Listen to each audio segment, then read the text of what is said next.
এই চ্যাম্পিয়ন্স ট্রফির গ্রুপ পর্বে বাংলাদেশ নিউজিল্যান্ড ম্যাচ নিয়ে সবচেয়ে বেশি আগ্রহ ছিল পাকিস্তানের। কারণ এই ম্যাচের ফলাফলের উপরই পাকিস্তানের ওই সেমিফাইনাল ভাগ্য নির্ধারণ করছিল যে তারা সেমিফাইনালে উঠতে পারবে কি পারবে না। বাংলাদেশ যদি নিউজিল্যান্ডকে এই ম্যাচে হারাতে পারত তাহলে কিন্তু পাকিস্তানের ওই সেমিফাইনালে খেলার যে একটা সূক্ষ্ম বা ক্ষীণ আশা ছিল সেটা বেঁচে থাকলেও থাকতে পারত। কিন্তু বাংলাদেশ আর নিউজিল্যান্ড এই দুই দলের সাম্প্রতিক সময়ের যা কন্ডিশন, এই দুই দলের প্লেয়াররা এই মুহূর্তে যে ফর্মে রয়েছে, তাতে করে বাংলাদেশ এই দল নিয়ে নিউজিল্যান্ডকে মানে নিউজিল্যান্ডের মতো এরকম তুখোর ফর্মে থাকা দলকে হারিয়ে দেবে, এটা বোধহয় অতি বড় বাংলাদেশের ক্রিকেট সমর্থকও কল্পনা করতে পারবে না। তো এদিন টস জিতেছিলেন নিউজিল্যান্ডের ক্যাপ্টেন মিচেল স্যান্টনার, জিতে ওই জায়গায় তিনি বাংলাদেশকে আগে ব্যাটিং করতে পাঠিয়েছিলেন। তো বাংলাদেশের দুই ওপেনার তানজিদ তামিম আর তাদের ক্যাপ্টেন নাজমুল হোসেন শান্ত, এদিন ওপেনিং পেয়ারটা বদলেছিল ওই ভারত ম্যাচের থেকে। তারা কিন্তু শুরুটা বেশ ভালোই করেছিল। 8 ওভারের মধ্যে তারা ওই জায়গায় ওপেনিং জুটিতে 45টা রান তুলেও ফেলেছিল। তানজিদ তামিম তো খুব মানে দারুণ টাচে ছিলেন, তিনি ওই জায়গায় দুইটা ছক্কা মেরেছিলেন মিড উইকেট দিয়ে, আরও বেশ কিছু ভালো ভালো শট নেগোশিয়েট করেছিলেন। অপরদিকে তার মানে বাংলাদেশের ক্যাপ্টেন শান্ত, তিনি ওই জায়গায় বেশ সাপোর্টিভ রোল প্লে করছিলেন। কিন্তু ওই জায়গায় মাইকেল ব্রেসওয়েল যখন 9th ওভারে বল করতে এলেন, ওই মিড উইকেট দিয়ে শট খেলতে গেলেন, কিন্তু ওই সব মানে শর্ট মিড উইকেটে ফিল্ডিং করা ফিল্ডার মানে জাস্ট একটা দুরন্ত একটা লো ক্যাচ নিয়ে তিনি ওই জায়গায় ফেরত যান প্যাভিলিয়নে। তো মাত্র 24টা রান করেই তানজিদকে আউট হয়ে যেতে হয়। আর এরপর ক্রিজে আসেন মেহেদী হাসান মিরাজ। তো মেহেদী হাসান মিরাজ কিন্তু বেশ শুরুটা ভালোই করেছিলেন, একটা 4 আর একটা ছক্কা মেরে, কিন্তু তারপর ওই জায়গায় ওই শর্ট মিড উইকেটের ফিল্ডারের হাতে তিনি ক্যাচ দিয়ে আউট হয়ে যান ওই 13টা রান করে। এরপর ওই আগের ম্যাচে সেঞ্চুরিয়ান তাওহিদ হৃদয় আর ওই মানে বাংলাদেশের ক্যাপ্টেন শান্তর মধ্যে একটা 33 রানের মতো পার্টনারশিপ গড়ে ওঠে। তো ওই জায়গায় বাংলাদেশ থার্ড উইকেটে চলে যায় মাত্র 97 রানের মধ্যেই। আর এরপর ক্রিজে আসেন এই লাইন আপের সবচেয়ে অভিজ্ঞ ব্যাটার তাদের মুশফিকুর রহিম। অনেক ভরসা করেছিল বাংলাদেশের টিম ম্যানেজমেন্ট তার উপর। তো মুশফিকও এদিন পুরোপুরি হতাশ করলেন। প্রথম 4 বলে তিনি 2 রান করলেন, তারপর পঞ্চম বলে তিনি কি করলেন, একটা বিগ শট খেলতে গেলেন, তাও ওই বলের কোনো রকম লাইন বা লেন্থ ঠিকমতো পড়তে না পেরে। তাও ওই মাইকেল ব্রেসওয়েলের তার ঠিক পরের ওভারই মানে যে ওভারে তিনি হৃদয়ের উইকেট তুলেন তার ঠিক পরের ওভারে তিনি তুলে নিলেন এই মুশফিকুর রহিমের উইকেটটা। মুশফিক তাকে মিড উইকেট দিয়ে একটা বড় শট খেলতে গিয়ে কিন্তু আর কি মানে একদম টাইমিংটা হয়নি, যার ফলে ডিপ মিড উইকেটে ফিল্ডিং করা ফিল্ডারের হাতে তিনিও ক্যাচ দিয়ে ওই 2 রান করে আউট হয়ে যান। এরপর ক্রিজে আসেন মাহমুদুল্লাহ রিয়াদ, যিনি কিনা এই মানে ব্যাটিং লাইন আপের সবচেয়ে ধারাবাহিক ব্যাটার, সবচেয়ে অভিজ্ঞ ক্রিকেটারও বলা চলে। ডাউন দ্য উইকেটে এসে একটা বড় শট খেলতে গেলেন ওই মাইকেল ব্রেসওয়েলকেই, কিন্তু ওই মাইকেল ব্রেসওয়েলের ওই ওভার স্পিনটা তিনি ঠিকমতো ওই জায়গায় পড়তে পারলেন না, যার ফলে ওই একটা আউটসাইডে হয়ে তিনি ওই মানে শর্ট থার্ড ম্যানে ফিল্ডিং করে ফিল্ডারের হাতে ক্যাচ দিয়ে মাত্র ওই 4টা রান করেই আউট হয়ে যান। বাংলাদেশ তখন প্রবল চাপের মধ্যে পড়ে যায়, মাত্র মানে 118 রানের মধ্যেই তাদের 5টা উইকেট চলে যায়, তার সাথেই মাহমুদুল্লাহ মুশফিক দুই অভিজ্ঞ ক্রিকেটারের উইকেট ছিল।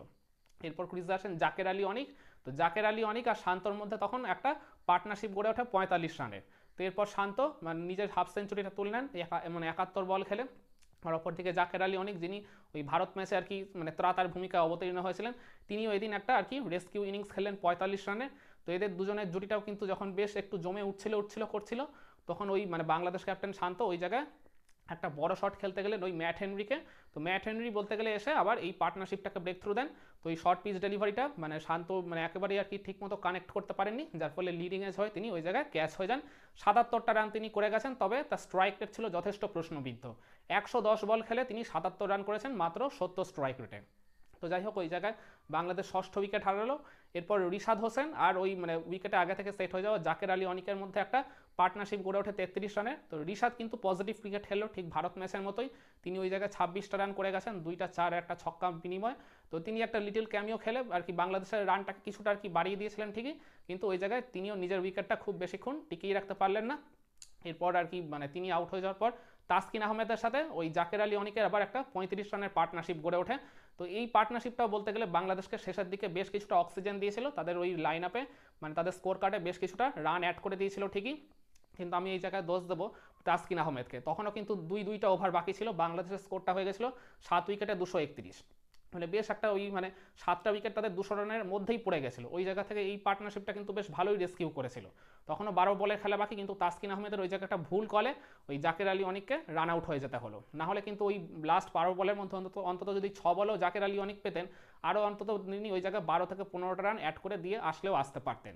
তো যাই হোক জাকের আলী অনিক খুবই দুর্ভাগ্যবশত 45টা রান করে তিনি আউট হয়ে গেলেন।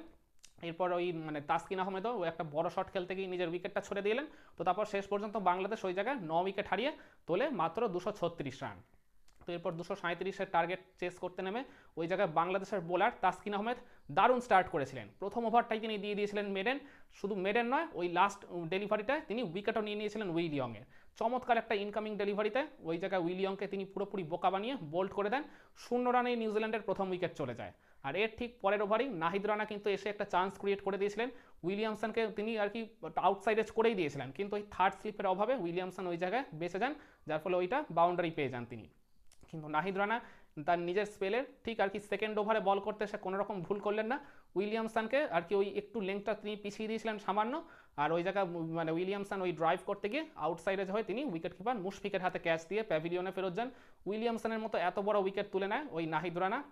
তার মেডেন চ্যাম্পিয়ন্স ট্রফি উইকেট ছিল, মাত্র 15 রানেই নিউজিল্যান্ড দুইটা উইকেট হারায়। কিন্তু এরপর থার্ড উইকেটে একটা তাদের পার্টনারশিপ গড়ে ওঠে ডেভন কনওয়ে আর রাচিন রবীন্দ্রর মধ্যে 57 রানের। এই পার্টনারশিপটা নিউজিল্যান্ডকে ওই জায়গায় বেশ কিছুটা অক্সিজেন দিয়েছিল। রাচিন রবীন্দ্র তিনি ওই মানে কপালে চোট পেয়েছিলেন সেই ট্রাই নেশন সিরিজের প্রথম ম্যাচে, তারপর অনেক দিন পর আবার তিনি কামব্যাক করলেন এই প্লেইং 11-এ, নেমেই কিন্তু তিনি ওই জায়গায় খুব মানে দুরন্ত একটা ইনিংস খেলেছেন। তো নিউজিল্যান্ডকে ওই চাপের মুখ থেকে তিনি কিছুটা রক্ষা করলেন।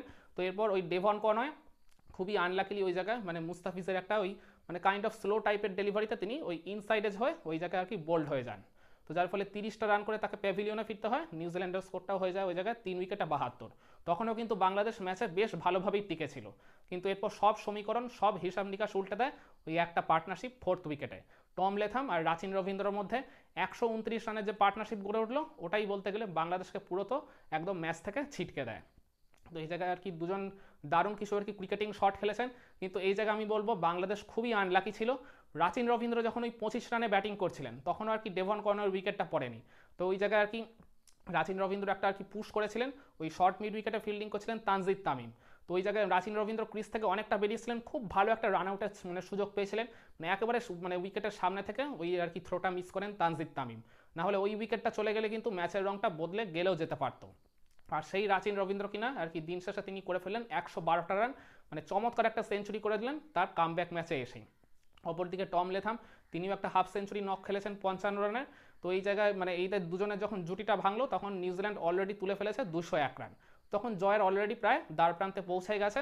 তো এরপর টম লেথাম ওই 55 রান করার পর তিনি ওই জায়গায় ওই মাহমুদুল্লাহ রিয়াদের একটা আর কি ডাইরেক্ট থ্রোতে ওই জায়গায় রান আউট হয়ে যান। তো এরপর নিউজিল্যান্ডের বাকি রানটা তুলতে আর কোনো রকম ভুল করেননি ওই গ্লেন ফিলিপস আর মাইকেল ব্রেসওয়েলের অপরাজিত ওই 26 রানের পার্টনারশিপটা।